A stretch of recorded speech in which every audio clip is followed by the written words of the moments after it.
So you might remember a few days ago, we talked about a brand new Nintendo Switch Flash cartridge coming out in early 2024 that will allow you to play backup Nintendo Switch games on your system. This was a big hot topic. There was a lot of questions about this topic, and it seems like we have all of those questions kind of answered, but now I honestly have some more questions. A whole bunch of new details just went out, and I want to go over these with you guys and basically give you guys my thoughts as of someone who knows a decent amount about emulation and how these things sort of work, because I actually have some more questions than I thought I would have with this. So if this is your first time on the channel, make sure you hit that subscribe button, but let's just hop straight into this. We're going to be reading from this After Time X thread over on Twitter. We do follow each other. I will be putting some gameplay up so you don't have to stare at my beautiful face the entire time, and I'm going to stop and kind of explain things that I find interesting or that potentially I have questions about. So after digging around by our After Time X journalist, it was discovered that the Switch Flash Cart in fact has a name, MiG Switch, and they agreed to answer a few of our questions about some points that weren't fully clear to us after watching that short video from one of their beta testers last week. They did say that they would send over a product to After Time X, and they declined it. However, if the people want to get in touch with After Time X and have them contact me, or you want to contact me via email, feel free to do such. I will check out the product because I am pretty interested in it. So they basically go on to say they have a website, migswitch.com. After reviewing the website, it seems also clear that the backup ROMs that are currently floating around out there on the internet are not supported, as the format that the MiG Switch uses is slightly different. We don't understand all the technical reasons behind this change, but you can be assured that the scene release groups won't take long to make compatible repacks available to the piracy masses out there, as the instructions published on their website are pretty clear, so it seems like a very easy process. So essentially what that is saying is, if you look on like a website now that hosts Nintendo Switch ROMs and you download that ROM, it's pretty simple to set it up on a Nintendo Switch emulator such as Ryujinx or what have you. But these ROMs that are floating around out there are not compatible with this, so they'll have to be sort of recompiled and put into a format that the MiG Switch can understand and read if you're trying to play, you know, actual retail games and things of that measure. So it's kind of interesting, and they don't really have a reason as to why that is the case with this. Something to kind of keep an eye on, because now people are going to have to rely on the scene in order to make it so that this can actually work. But there is kind of a workaround that we'll discuss in just a minute here.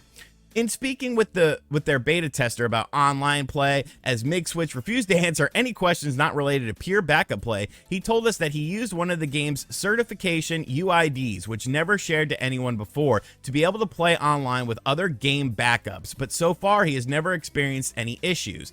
Now, of course, that will have to be verified in the long run, with many gamers online using this trick, but the team did confirm that the product has been tested and works on every single existing model of the Switch they can find, and they are very confident that they are fully supported. So essentially what that is saying is, no matter what kind of Switch you have, whether it's a Switch Lite, a Switch Base, a Switch Base with a better battery life, or a Nintendo Switch OLED, it is allegedly going to work with this product. So, you know, that's a good thing, I would say. You know, you want to have compatibility across all of the different devices. Will that actually be the case? It kind of remains to be seen. People have to get it into their hands. So reading the comments from our ATX followers here on X, we also inquired about their choice of using the game eject function to switch to the next ROM on the inserted SD card, and if they fear it could damage the game port while with long-term usage. Their answer was that real-life usage is not like in the video the beta tester released, meaning you don't switch your games over every other second or even every other minute, and that the overall quality of the Switch is high, including its game port.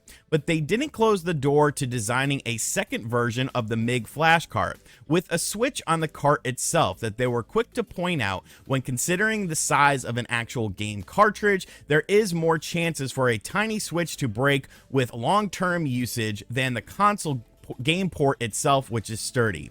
We guess that the overall user demand will decide in the end, will decide the fate of them releasing a different version with a built-in switch.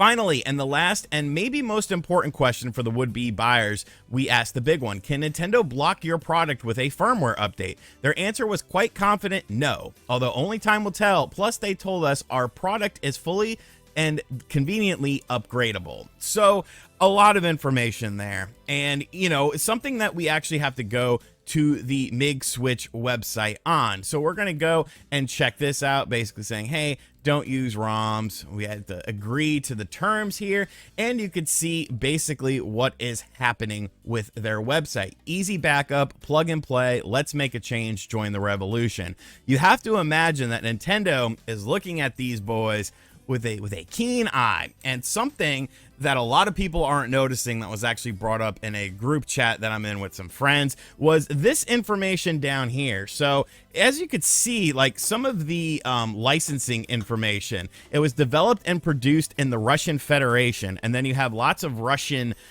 text down here for basically the website themselves. They're not selling directly to people, so they're not doing, you know, direct to retail sales. They're basically selling to distributors and hoping that distributors end up picking this up so that people will be able to buy it.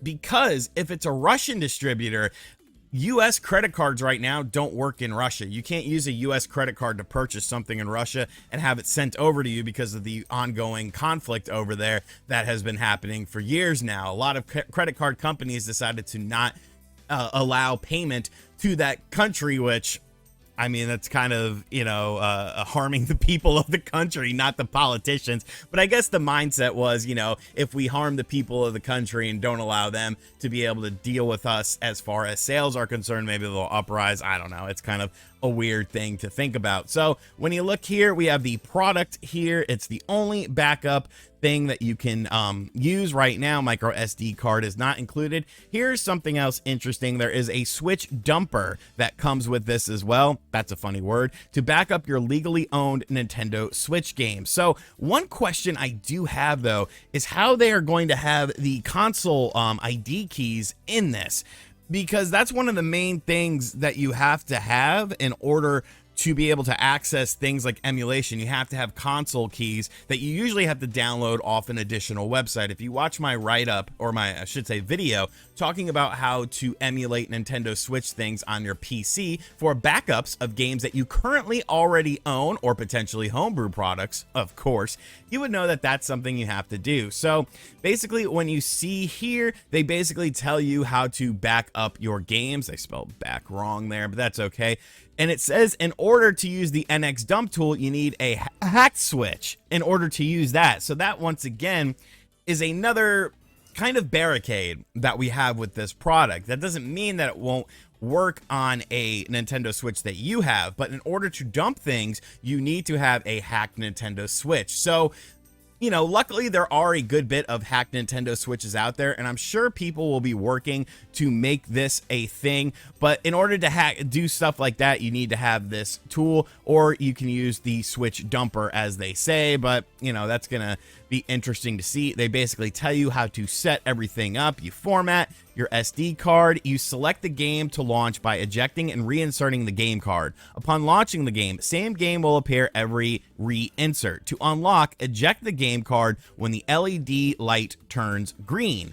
So, you know, pretty much what we expected from this. It's essentially like tricking the Nintendo Switch into thinking that a different game cartridge is in there based on what is done through this device and through what is on your micro SD card. Now, there isn't any sort of information on price point or anything like that, and that's kind of up in the air. And just, I think availability is going to be potentially the hardest thing. You know what I'm saying?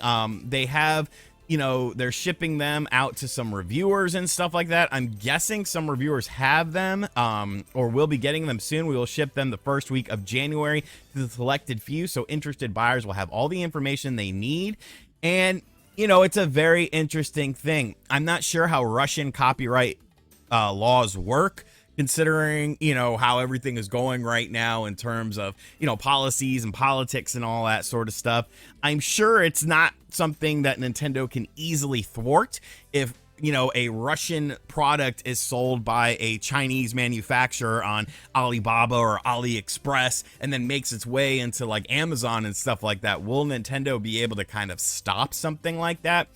I don't know. It's very interesting to see how this all plays out, though, because it does seem somewhat easy enough to get everything, you know, kind of up and running, but there is going to be some legwork done by the community in order to essentially, you know, pre-patch the games for people so that when you go to these websites, there will be an option to download a pre-patched version that is compatible with this device. How many people will be willing to do that? That really remains to be seen. Maybe the company themselves can do it and just go under the guise of, you know, some random person online in order to get some of the games out there. But it's not quite plug and play as a lot of the flashcards we're used to are. But at the very least, it does give a lot of people a baseline on how they are able to potentially do flashcards for the Nintendo Switch. So this next year could be very interesting. But those are all the updates I got for you guys. Quite a bit of information there.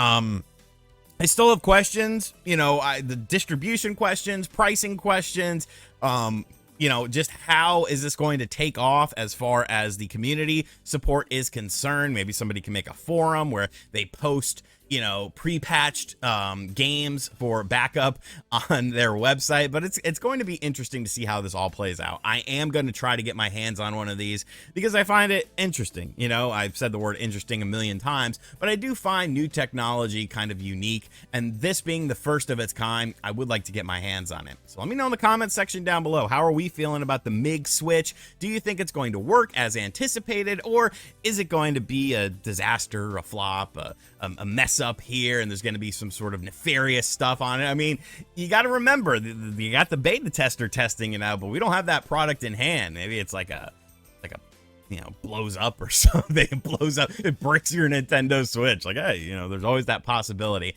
And as always, guys, thank you for checking out this video. Thank you for the support on the last few videos, man. We've been killing it lately in terms of views and stuff, and subscribers are going in the right direction. Let's try to hit 490,000 before the end of the year, so that way we can hit 500,000, and I'll shut up about it. And as always, I'll catch you guys on the next video. Later.